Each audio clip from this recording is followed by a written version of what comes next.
Hello नमस्कार, माझ्या चॅनलमध्ये सगळ्यांचं खूप खूप मनापासून स्वागत आहे। आज मी तुम्हाला सांबार करून दाखवणार आहे। हॉटेल सारखा सांबार घरी होत नाही।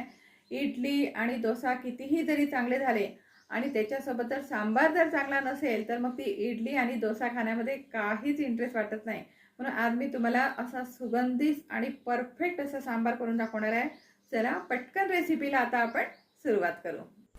चला परफेक्ट सांबार आज आपण करूया आणि अतिशय लवकर होणार आहे आणि हा सांबार खूपच भारी झालेला आहे।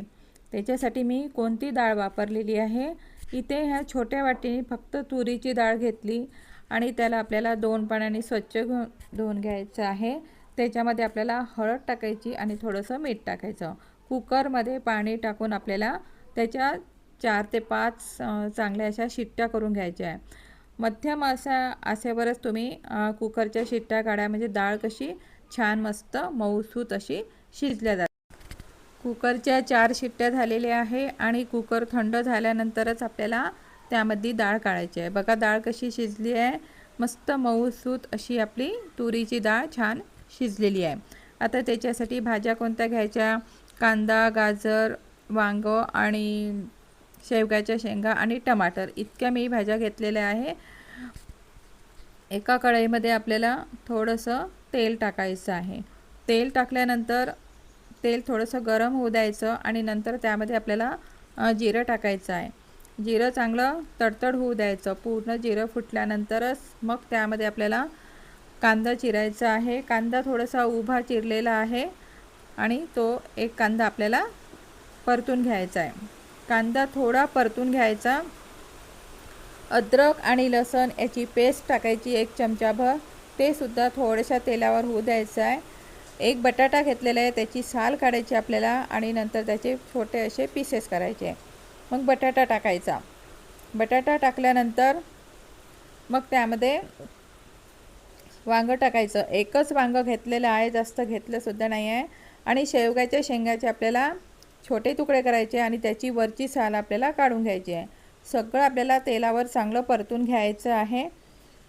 तेलावर चांगलं परतून घेतल्यानंतरच त्यामध्ये नंतर गाजराचे तुकडे टाकायचे, कारण गाजर कसे लवकर शिजतात। इथे 1 टमाटर घेतलेला आहे। टमाटर थोडासा मोठा घेतलेला आहे आणि त्याची आपल्याला थोडीशी बारीक अशी पेस्ट करून घ्यायची आहे मिक्सरवर। नंतर टमाटर टाकायचा। थोडंसं झाकण ठेवून आपल्याला 1 ते 2 मिनिटं चांगली वाफ येऊन घ्यायची। मग आपले बेसिक मसाले टाकायचे। हळद टाकायची, तिखट 2 चमच घेतलेला आहे। तुम्ही तिखट आपल्या आवडीप्रमाणे टाकू शकता। नंतर आपला मसाला घ्यायचा, म्हणजे जो सांबार मसाला असतो ना, तो सांबार मसाला त्यामध्ये टाकायचा आहे। इथे मी एव्हरेस्टचा सांबार मसाला वापरलेला आहे।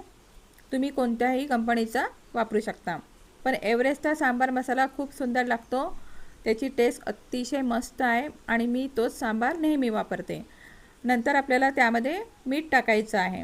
मीठ टाकल्यानंतर पाणी टाकायचं आणि ही भाजी आपल्याला 5 मिनिटं चांगली शिजू द्यायची आहे। त्याचे बटाटे आणि शेवग्याच्या शेंगा थोड्या नरम व्हायला पाहिजे।